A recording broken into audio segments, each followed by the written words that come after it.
Hello learners, welcome back to the Navya academy. I hope आप Navya academy के next to next videos का deliberately wait करते होंगे, क्योंकि आपको भी पता है कि इसमें आपको जो वीडियोस मिलती हैं बहुत ही शॉर्टर टाइम पीरियड की मिलती हैं, that too with full information. तो इसमें क्या है कि आपको ना सिर्फ इंग्लिश ग्रामर की नॉलेज मिल रही है और साथ ही साथ आपको स्पोकन इंग्लिश, रिटन इंग्लिश का सारा A to Z आपको इसी क्लासेस में ही मिलेगा, and that too in the easiest form. तो जैसे कि हम लोग अभी तक पढ़ रहे थे how to make a sentence, उसमें हमने part 1 and part 2 last 2 classes में डन कर लिया है, और इसकी मैंने आपको पार्ट 3 की वीडियो जल्द ही आने वाली है, उसकी इंफॉर्मेशन भी मैंने आपको दे दी थी। तो let's start today's class now, how to make a sentence part 3। Part 3 हमने पार्ट 1 का मैं थोड़ा सा ब्रीफ अप दे देती हूँ। पार्ट 1 में हमने क्या किया था, बिल्कुल सिंपल सेंटेंसेस किए थे। पार्ट 2 में हमने थोड़ा सा सेंटेंस की लेंथ बढ़ा दी थी। अब हम जो पार्ट 3 करेंगे, जो कि मेजरली अगर मैं आपको क्लियर वर्ड्स में बात करूं तो this is the ending of sentence formation. Means कि जो पार्ट 3 में हम आज करने वाले हैं, एक सेंटेंस मैक्सिमम क्या लिमिट है वो इसी पे आकर के एंड हो जाती है। इसके बाद आप एक सेंटेंस को और कुछ भी खींच खाच के किसी भी तरीके से नहीं कह सकते। 3 ही तरीके से सेंटेंसेस कहे जा सकते हैं। सबसे पहला सिंपल सेंटेंस है, कॉम्प्लेक्स है और कंपाउंड है। और आज जो हम करेंगे कॉम्प्लेक्स सेंटेंस। कॉम्प्लेक्स सेंटेंस मतलब कि उलझा हुआ सेंटेंस। उलझा हुआ सेंटेंस मतलब कि जहां दो बातों का मिक्सचर आ जाए। एक छोटा बच्चा जब बात करता है तो वो सिर्फ इतना ही करता है कि मम्मा मैं जाता हूँ।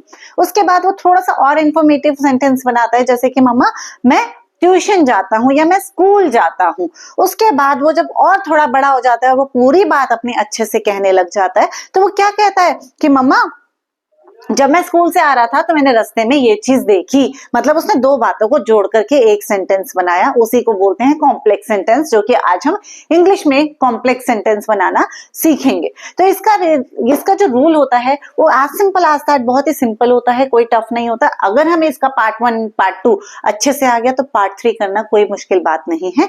Same goes for it, like rule says mixture of two sentences, use of tenses majorly।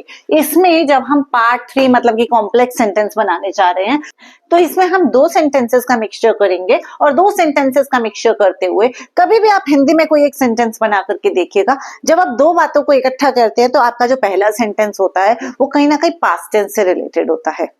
और जैसा कि वो पास्ट टेंस से रिलेटेड होता है तो इसमें हम टेंसेस का मेजरली यूज करते हैं। हमने एक बात तो पास्ट टेंस में कह दी और दूसरी बात को हम पास्ट टेंस में भी कह सकते हैं, प्रेजेंट में भी कह सकते हैं, फ्यूचर में भी कह सकते हैं। It depend upon the sentence.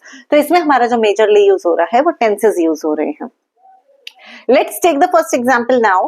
Tenses, मैं एग्जाम्पल लेने से पहले वही बात रिपीट करना चाहूंगी। स्टार्टिंग में मैंने आपको टेंसेस करवाए थे, मैंने एक ही बात कही थी, टेंसेस कर लिए, बट टेंसेस को छोड़ना नहीं है, टेंसेस को लंबे समय तक लेकर के चलना है। क्योंकि हम टेंसेस को लंबे समय तक लेकर के चलने वाले हैं, मतलब कि हमें present tense, past tense, future tense, हर एक टेंस का सेंटेंस बनाते हुए पूरा ध्यान रखना है। तो चलिए आते हैं इसके सबसे पहले एग्जाम्पल पे। When the cake is brown, जब केक ब्राउन कलर का हो जाए, ब्राउन शेड में आ जाए। Remove it from oven, remove it from oven, remove it from oven कौन सा टेंस जा रहा है देखिएगा। रिमूव, रिमूव एक वर्ब है, ये सिंपल आ रहा है, मतलब कि सिंपल प्रेजेंट टेंस है। रिमूव इट फ्रॉम ओवन, इसको ओवन से निकाल देना। When the cake is brown, जब केक ब्राउन हो जाए, तो ये प्रेजेंट टेंस में जा रहा है, जैसे ही हो जाए तो आप उसको ओवन से निकाल देना। दो बातों का मिक्सचर आ गया है। When the cake is brown, जब, when मतलब जब, the cake, केक के बारे में बात हो रही है, is है ब्राउन, ब्राउन शेड में आ जाता है। रिमूव इट फ्रॉम ओवन, उसको ओवन से निकाल दो। दो बातों का मिक्सचर, मतलब कि part 3 motto of this class means a complex sentence formation. Let's take the another example. As he was tired, see it's a past tense, as he was tired, majorly 99% जो first part होता है वो कहीं ना कहीं हमारा past tense में आ ही जाता है। as he was tired, क्योंकि वो थका हुआ था। tired, tired का was का मतलब है था, मतलब ये पास्ट टेंस में जा रहा है। as he was tired, क्योंकि वो थका हुआ था। कोमा क्यों आया, क्योंकि ये हमारा मिक्सचर ऑफ टू सेंटेंसेस है। कोमा का लगाने का मतलब है कि हमने इसको फुल स्टॉप ना देकर के दो बातों को कनेक्ट कर दिया और फुल स्टॉप को हटा के हमने कोमा लगा दिया। as he was tired, क्योंकि वो थका हुआ था। he went to bed, वो बेड पे चला गया, मतलब कि वो सोने के लिए चला गया, वो सोने के लिए चला गया। फुल स्टॉप, इसमें फुल स्टॉप एक ही बार आएगा, और कोमा का मतलब कहीं ना कहीं ये शो कर रहा है कि हमने दो सेंटेंसेस को आपस में जोड़ दिया बट फुल स्टॉप नहीं लगाया। as he was tired, क्योंकि वो थका हुआ था, he went to bed. Let's take the another example. I hope आपको आज की क्लास का मतलब समझ में आ रहा होगा कि हम एक कॉम्प्लेक्स सेंटेंस, एक बड़ा सेंटेंस, एक दो बातों का मिक्सचर सेंटेंस हम कैसे बनाते हैं. Third sentence is I saw a girl. Saw is a past tense of see. I saw a girl, मैंने एक लड़की को देखा.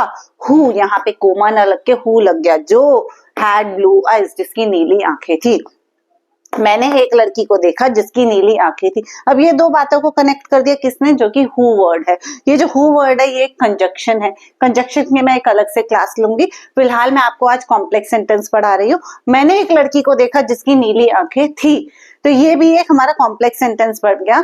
अगर मैं इसको सिंपल पार्ट में कहती तो मैं क्या कहती, मैंने एक लड़की को देखा, फुल स्टॉप, उसकी नीली आंखें थी, फुल स्टॉप. मैंने दो बातों को कनेक्ट किया. मैंने एक लड़की को देखा जिसकी नीली आंखें थी, who had a blue eyes. I hope आपको आज की क्लास बहुत ही इंटरेस्टिंग वे में इंफॉर्मेटिव लग रही होगी. अगर आपको कोई भी डाउट रहता है then let me know in the comment section. मिलते हैं हम नेक्स्ट क्लास में कुछ और अच्छे फ्रेजेस के साथ. Phrases in a sense next class जो आपकी रहेगी उसमें आपको ऐसे फ्रेजेस पढ़ाए जाएंगे जस्ट लाइक अ मुहावरे.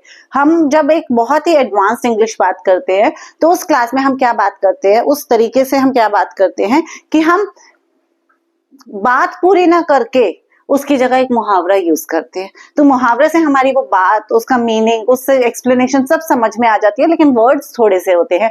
वही मैं आपको नेक्स्ट क्लास में पढ़ाऊंगी. ज्यादा नहीं, थोड़े थोड़े करके कराऊंगी. अगर वो थोड़े मीन्स 5, 7, अगर उसको भी आप डेली बेस पे अपनी लाइफ में इंप्लीमेंट करना शुरू कर देंगे तो आप देखेंगे कि कैसे आपकी जो इंग्लिश है नॉर्मल इंग्लिश से एडवांस्ड इंग्लिश हो गई है और आपको स्पोकन इंग्लिश में इंप्रूव होना शुरू हो गया. मिलते हैं नेक्स्ट क्लास में. Thank you.